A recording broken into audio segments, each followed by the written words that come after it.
की बात चली गई सर, मेरे पास डॉक्टर पंकज भी ने, कांग्रेस को भी पूछ रहे हैं। डॉक्टर पंकज, असल में राहुल गांधी से कुछ किसान जाके मिलते हैं संसद में और राहुल गांधी एश्योर्ड करते हैं कि भाई C2 प्लस 50% डुएबल है, हम दे देंगे। कैसे होगा सर ये? बिल्कुल। और पहले क्यों नहीं हुआ? हाँ बिल्कुल, आप सही कह रहे हैं। अभी पहली बात तो ये बजट है, और बजट पे फेफड़े की ताकत पे नहीं, आंकड़े की ताकत पर बहस होनी चाहिए। मुझे एक अदब गोडवी साहब का एक शेर याद आ रहा है, तुम्हारी फाइलों में गांव का मौसम गुलाबी है, तुम्हारी फाइलों में गांव का मौसम गुलाबी है, मगर ये आंकड़े झूठे हैं, ये दावे किताबी हैं। मैं इसलिए ये बात कह रहा हूं कि एमएसपी की लीगल गारंटी ये कोई नई बात नहीं है। एक जमाने में एमएसपी ही नहीं थी। सन 67 में जब कृषि क्रांति की बात हुई, हरित क्रांति की बात हुई, तो इंदिरा जी ने एमएसपी की बात ली। लेकिन समय के साथ ये समस्या बढ़ती इसलिए गई कि जोतों का आकार छोटा हो गया। इस समय 89.4% जो हमारी जोतें हैं वो 2 हेक्टेयर से कम है, और लागत बढ़ती गई है। ऐसे में 2011 में एक वर्किंग वो था, कार्य समूह था, मुख्यमंत्री सारे थे उसमें, उसकी अध्यक्षता माननीय नरेंद्र मोदी जी को सौंपी गई थी, और उन्होंने अपनी रिपोर्ट दी थी। वो रिपोर्ट तत्कालीन प्रधानमंत्री मनमोहन सिंह जी को दी थी। उसमें उन्होंने कहा था कि एमएसपी की लीगल गारंटी होनी चाहिए। तो एमएसपी की लीगल गारंटी माननीय प्रधानमंत्री जो मुख्यमंत्री थे बतौर उस कार्य समूह के अध्यक्ष, उनकी ही सिफारिश है। ये खुद इस बात की मांग करते थे। आज जब ये बता रहे हैं कि पहले एमएसपी इतनी थी, आज इतनी, तो ये भी बता दे उस समय रुपए की कीमत क्या थी और आज क्या कीमत है। तो एमएसपी नहीं, मुझे राहुल गांधी मैं वही कह रहा हूँ कि राहुल गांधी, ये भी बताइए सर, 2006 में जब मनमोहन सिंह की सरकार थी, एमएसपी की तो बात तब से थी। नहीं, मैं एमएसपी की बात तब से नहीं थी, मैं कह रहा हूँ सन 67 से थी। मैं और पीछे जा रहा हूँ, हिसाब दे रहा हूँ, आप हिसाब, मनमोहन सरकार का हिसाब दे रहा हूँ। मुझे बताइए तब भी ये था, तब क्यों नहीं किया? अब आप कर देंगे? नहीं, बिल्कुल कर देंगे। उस समय क्या इस देश के किसान 700 किसान शहीद हुए थे, देश को 1 साल घेर के बैठे थे। वो अच्छा, शहीद नहीं हुए थे? ना, उस समय शहीद हो जाते तो कर देते। आप एक बात सुनिए ना, किसी चीज की मांग का एक समय होता है। अच्छा। और पूरी सहमतियां होती हैं। अच्छा। उस समय तो जब आपको तब लगा था जब बीजेपी की सरकार आई? बिल्कुल नहीं, बीजेपी की सरकार नहीं आई, बीजेपी की सरकार आए 11 साल हो गए हैं। अब आप देखिए, राजनीति हो या कोई सरकार हो, वर्तमान में हस्तक्षेप करती हो, अतीत में हस्तक्षेप नहीं करती। अब इस देश के किसानों की, और ये बात बिल्कुल गलत है कि सिर्फ पंजाब के किसानों की, हरियाणा के किसानों की मांग है। अभी 2 साल पहले तमिलनाडु और दक्षिण भारत के कई राज्यों के किसान इसी जंतर मंतर पे चूहा खा रहे थे। वो तस्वीरें अभी भी गूगल पे मिल जाएंगी। सर मैं कह रहा हूं, आपने तब क्यों नहीं किया और अब डुएबल कैसे है? नहीं, C2 प्लस 50% का अरे भाई, C2 ये सरकार खुद मान रही है, इसने खुद कहा है। 2006 में क्यों नहीं किया? भाई नहीं हुआ उस समय, कोई भी कारण रहा हो, गलत था, नहीं हुआ, बिल्कुल नहीं हुआ। मैं कह रहा हूँ कि उस समय नहीं हुआ, करना चाहिए था। डुअल स्टैंडर्ड है, डुअल स्टैंडर्ड नहीं है, किसी चीज की मांग होती है। आप बात ही नहीं समझ रहे, आप गलत समझ रहे हैं। ये मान रहे हो तो ये भी नहीं, डुअल नहीं है। हम कह रहे हैं अगर उस समय अगर राहुल गांधी बोलेंगे, अरे भाई हम बोलेंगे इंडिया ब्लॉक, हम कह रहे हैं, आप एंकर हैं, आप ही बोल लीजिए, बुलाते क्यों हैं यार? आप सवाल ही नहीं समझ रहे। आप मुझे ये समझाइए। अरे भाई, आप सवाल, आप ना हमारी, हम आपके हिसाब से जवाब नहीं देंगे ना।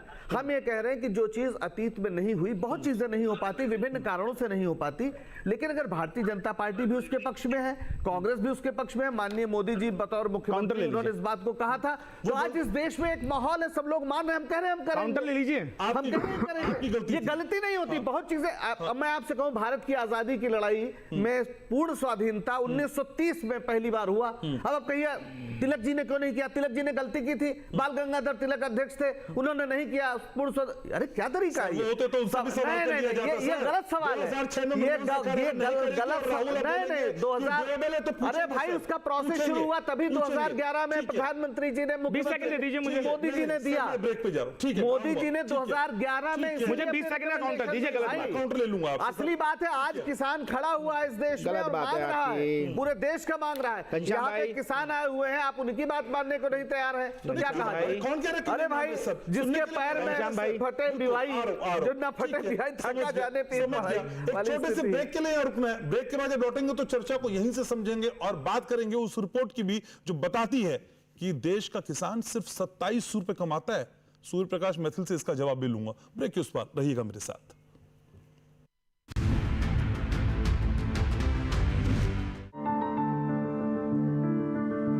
फसल में कीट लगा हो या कोई बीमारी, पशु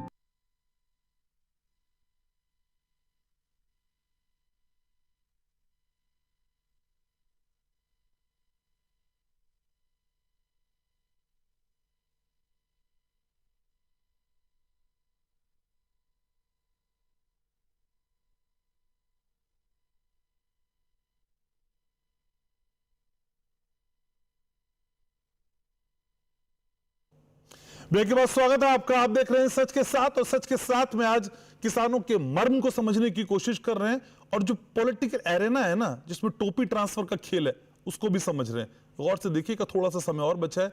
आज के इस डिबेट में कुछ निकले ऐसी उम्मीद मैं कर रहा हूं। सूर्यप्रकाश मैथिल, ब्रेक से पहले जो चर्चा और उस पर काउंटर करना चाह रहे थे, जल्दी से करिए, फिर मैं सुमित के पास जा रहा हूं। देखिए, मैं हमारे कांग्रेस के जो प्रवक्ता हैं उन्होंने अभी कहा, आपके सामने कहा कि तब हम नहीं कर पाए, आज का मांग है। तो आपने कहा कि डुअल स्टैंडर्ड है, तो वो कह रहे नहीं नहीं डुअल स्टैंडर्ड नहीं है। ये डुअल स्टैंडर्ड क्यों नहीं है, मैं पूछना चाहता हूँ। स्वामीनाथन आयोग की जो सिफारिशें थी वो कब मिली? मनमोहन सिंह सरकार में मिली, 2017-18 में मिली। तब से अब तक 2014 तक इनकी सरकार रही, इन्होंने क्या किया? केवल और केवल भ्रष्टाचार, बड़े बड़े घोटाले, 2G 3G, जीजाजी कोलजी। अब आ जाते हैं, अभी इन्होंने कहा 700 किसानों की शहीदी। मैं पहले तो इनको बता दूं कि कोई भी आधिकारिक आंकड़ा नहीं है इस प्रकार का कि जो 700 किसान जो हैं ये शहीद हुए हों, पहली चीज़। दूसरी चीज़, मैं इनको याद दिलाना चाहता हूं, मुल्तई, बैतूल, मध्य प्रदेश, जब इनकी सरकार थी दिग्विजय सिंह जी की, ऑन रिकॉर्ड है कि तब मतलब 24 से ज़्यादा किसानों की हत्या कांग्रेस की सरकार ने की थी। और केवल किस लिए की थी? वो यूरिया मांगने के लिए यूरिया केंद्र पे खड़े थे। ये लोग बात कर रहे हैं इनके हाथ किसानों से। यस, इसका ऑफिशियल डेटा है, इसका ऑफिशियल डेटा है। सुनिए घनश्याम जी, इसका ऑफिशियल डेटा है कि 24 किसानों की हत्या कांग्रेस की राज्य सरकार द्वारा की गई थी बैतूल के अंदर, मुल्तई में। अरे अभी सुनिए सुनिए, अभी और दर्द होगा आपको, सुनिए ना, अभी और दर्द होगा, सुनिए। अब ये जो MSP की बात कर रहे हैं, सुनिए घनश्याम जी, मैं तो कह रहा हूं, ये कह रहे हैं ना कि राहुल गांधी जी आए हैं सुपरमैन बनके, वो C2+50%। मैं इनसे पूछता हूं जो आप नहीं कर पाए। सुनिए, मैं नहीं कर पाया। मैं सुन रहा हूं, मैं बोल रहा हूं ना। अरे सुन तो लीजिए दादा, मैं कहता हूं, मैं बता रहा हूं बस। हाँ सुनिए ना। इनके हाथों में किसी ने मेहंदी लगा रखी है या पैरों में घुंघरू बांध रखे हैं? कांग्रेस की तो राज्य सरकारें हैं ना, ये चिल्ला रहे हैं। अरे भाई, अपने राज्य सरकारों के अंदर C2+50% करके दिखाओ ना। क्यों नहीं कर रहे हो? पूछो जरा इनसे, क्यों नहीं? किसने रोक रखा है इनको? बताइए, पूछिए। इंडी गठबंधन की इतनी सारी सरकारें हैं देश के अंदर, राज्य की सरकारें हैं। आप अपने राज्य में इस चीज को, आपको अधिकार है अपनी विधानसभा के अंदर, आप वंदे मातरम के खिलाफ आप कोई भी प्रस्ताव पारित कर देते हैं, आप देश के संविधान को तार-तार करने के लिए कोई भी प्रस्ताव पारित कर देते हैं। किसान हितैषी बनने के लिए आप क्यों नहीं अपनी राज्य सरकार को कहते हैं कि जाइए? राहुल गांधी की बात कोई मुख्यमंत्री नहीं मानता क्या? बहुत संजीदा नहीं समझता क्या उनको? नहीं, अभी रुकिए, अभी और दर्द होगा। सुनिए, अभी बहुत दर्द होने वाला है आपको। सुनिए, हाँ, आप मुझे सुनिए, ये यहाँ पर बैठकर MSP का झुंझुना बजाएंगे। स्वामीनाथन आयोग की सिफारिशें इनकी शासनकाल में आई, तब इन्होंने ठंडे बस्ते में उसको डाल दिया। इनकी राज्य सरकारों के पास में अधिकार है MSP लागू करने का। एक और महत्वपूर्ण बात सुनिए घनश्याम जी, केरल के अंदर कोई भी MSP नहीं है। केरल के अंदर सुनिएगा, आप केरल का डेटा उठा देख लीजिए, वहां पर इंडी गठबंधन की सरकार है। क्या इनके पास अधिकार नहीं है? क्या इनके पास हिमाचल प्रदेश में अधिकार नहीं है? क्या इनके पास में अभी तेलंगाना में सरकार आई है? क्यों नहीं करते रेवोल्यूशन? अगर राहुल गांधी जी इतना ही संजीदा है तो ये केवल और केवल दिखावा करना है। एक और बात सर, स्वामीनाथन आयोग की सुनिए ना, स्वामीनाथन आयोग की जो सिफारिशें हैं वो नरेंद्र मोदी सरकार ने पूरी की हैं। ई-नैम मंडियां स्वामीनाथन आयोग के अंदर थी, वो हमने की। किसान सॉइल कार्ड वो हमने किया, किसान को सिंचाई की व्यवस्था देने के लिए हमने किया उसको। उसके अलावा किसानों को सोलर पंप हमने दिए, बिजली आए ना आए उनकी खेती जो है वो सींचते रहेंगे। उसके अलावा किसान क्रेडिट कार्ड वो हमने दिया है। इस चीज को स्वामीनाथन आयोग ने बोला था। मैं तो सब बीपी हाई हो जाएगा, सुनिए मेरी बात। नहीं तो ये यहाँ पर बैठ के ज्ञान क्यों दे रहे हैं? इनसे पूछिए ना, तेलंगाना का इनका मुख्यमंत्री की बात मानता है क्या? पूछिए। सुनिए, राहुल गांधी को इतना सीरियस लेता है इनका मुख्यमंत्री? अब सुनिए, ये जो हमने दिया करते ना, एहसान नहीं किया आपने।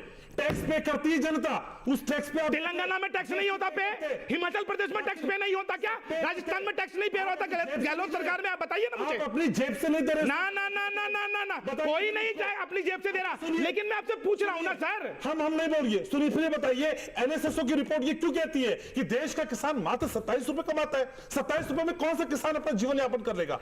ये NSSO की रिपोर्ट में काउंटर करिए। इनसे पूछिए, बताइए मुझे, इनसे पूछिए। 60 साल में इस देश के अंदर किसानों की स्थिति जो इन्होंने 11 बदतर साल से की, आपकी सरकार इनसे है, पूछिए हमसे आप। पूछिए। 10 साल के अंदर किसानों को सॉइल कार्ड दिया, क्रेडिट कार्ड दिया, आयुष्मान योजना दी, किसान सम्मान निधि दी, 2.5 लाख 2.25 लाख करोड़ से ज्यादा के हमने सम्मान निधि जो है किसानों के खाते में पहुंचवाई है, 18 किस्तें दी है। इन्होंने, इनसे पूछिए ना, किसान जब इनसे यूरिया मांगता है तो गोलियां मारते हैं उनको, और आज ये बैठ के किसानों की हितैषी बन गए। ठीक है सर, अब किसानों को भी बोलने दीजिए। सुमित, 1.52 लाख करोड़ जो आपको शायद उतना नहीं जचा, लेकिन 1.52 लाख करोड़ आपको